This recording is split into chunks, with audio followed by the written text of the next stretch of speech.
Right, so welcome. In today's video, I'm actually going to teach you something which is very, very important, and I think it's very, very misunderstood. I mean, not gonna lie, I think the developer kind of made it very, very confusing. So in today's video, I'm actually going to teach you how to use the Ender cells from Powah, Ender cells and Ender gates, because they're basically very, very close or connected actually. Like you cannot use the Ender cells, Ender gates without Ender cells, right? So that's what I'm going to explain in today's video. Like I said, I think it's very, very misunderstood, this mod or some of these features. Now, your first initial question might be, why would I just not use a quantum entangleporter? Quantum entangleporters are very expensive, and technically it's a bit overkill sometimes because quantum entangleporters don't really have a limit of how much input or output you can actually, like there's no way that you can limit how much energy you can send or send to or basically receive, right? So this is why sometimes it's very useful to have Ender cells or Ender gates, because they do actually, as you can see, max input, max output of 100k, right? Which is very, very useful in certain situations. So I'm actually going to demonstrate how to use them right now. So I have a blazing Ender cell right here, which hasn't been used, right? As you can see, basically it doesn't work. If I try to send any energy, it's not going to work. Why? You see this little 0 out of 0 FE? That basically means how much currently power or energy is being stored. As you can see, it's 0. Why is it 0?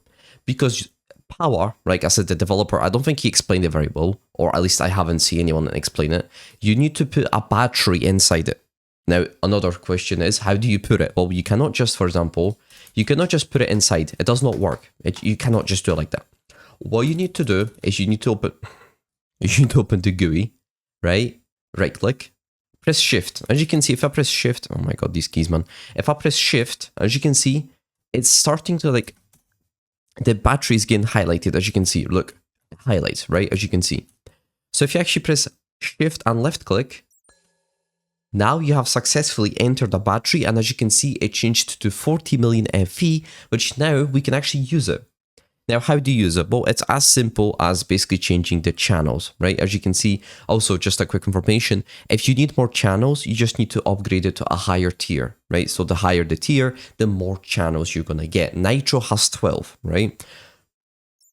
So as an example, I only need one, so I'm gonna use the first channel, right? So as you can see, the first channel is getting used. If I change it to the second one, as you can see, it's still working and we don't need to put a battery, right? So you only need to put a battery per Ender cell, right? Ender gates, I will explain this in a second.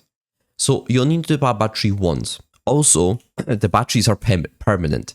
So if you want to get another Ender cell, or you want to upgrade your current cell, you cannot. You need to craft another one, right? So that's a bit, like I said, tough luck, right?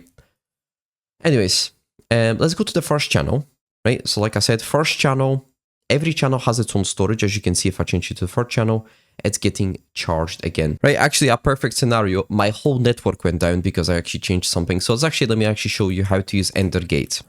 So the way Ender gates work, actually, right, which is very, very simple. The way they work, there have to be an Ender cell for it to work, right? So as you can see, I've got to set it to the first channel, right? Which is just going to be my reactor or my matrix, as you can see. Now, I actually need to get my Ender gate, which I have right here. There we go. So like I said, you need a Ender cell. Ender gates cannot work without an Ender cell, right? So you need to have an Ender cell first, like I showed you right now. I've got to set to the first channel.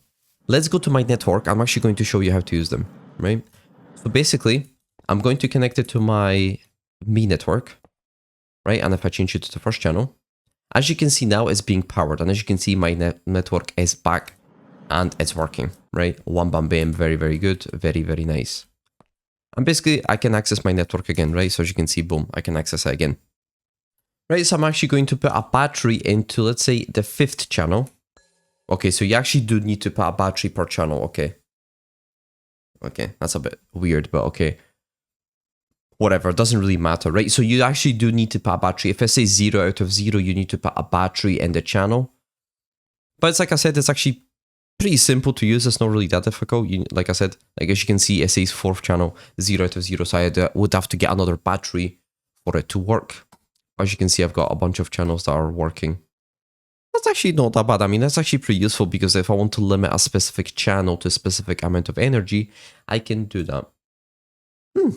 That works, right? Beautiful. Now, also technically using these energy cells and cubes is a little bit of a disadvantage. Why?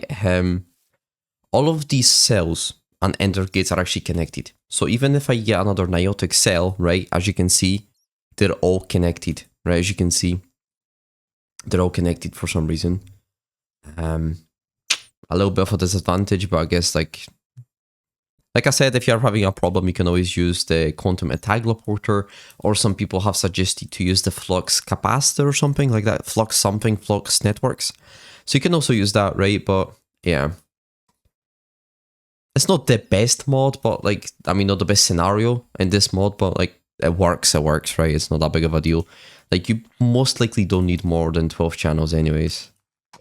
Like you can always just use the first channel for energy and that's it. Like you can obviously bottleneck it if you want to on specific channels. There's 12 to choose from, so yeah. Anyways, I hope I explained this well. It is like a bit of a confusing mod or a bit of a confusing feature of this mod, but yeah, I hope, like I said, I hope I explained everything properly. Thank you for watching. Don't forget to subscribe. If you have any questions, you can join my Discord where you can ask me literally anything, or yeah, thank you for watching and peace. On to the next one.